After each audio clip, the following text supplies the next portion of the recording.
Hello, I am James Brown, here to discuss why a program manager must frame success. This video supports Chapter 11 of my book, The Handbook of Program Management. Very often, the program manager feels squeezed between the company's goal of making a profit and maintaining high levels of customer satisfaction. That's why the program manager must frame success in terms both of his work with the customers and or her leadership within the organization. Make no mistake, this framing is critical and should be performed early and continually. I know a program manager whose leadership team gave him two not so subtle hints about his relationship with the customer. The first hint was a cartoon picture of a dead man in a coffin. The caption read, "Here lies the program manager that gave the customer everything they wanted." The second hint was a job application for the Salvation Army, since he obviously wanted to unselfishly serve the needy without adequate payment.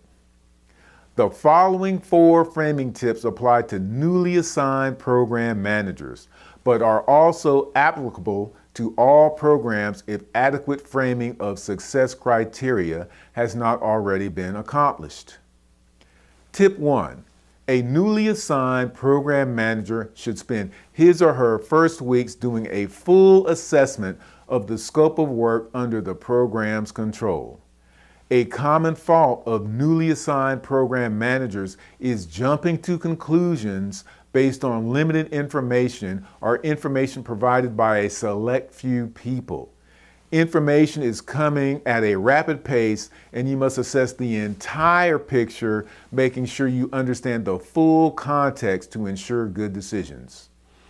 Tip 2, expect to be bombarded with a variety of problems and issues. You must assess and prioritize each in light of the program's goals.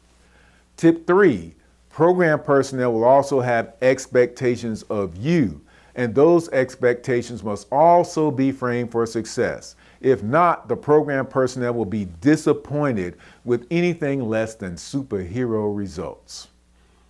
Tip 4, start framing the process by A, performing a gap analysis on all program performance aspects, B, determining what you can realistically accomplish based on the resources you have available.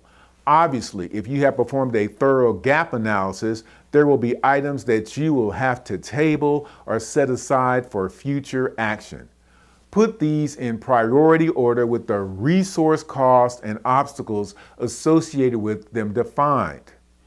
C, defining how you and then your boss will measure your success.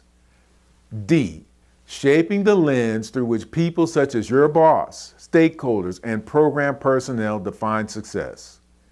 Remember, it is commonplace for organizations to provide unrealistic goals and objectives, sometimes bordering on fantasy. You are responsible for defining the terms of success based on the goals and objectives, resource limitations, and organizational constraints. Framing is necessary and the foundation of good communication to the entire organization. For more information on my speaking services in project management, program management, and leadership, please go to www.cebasolutions.com.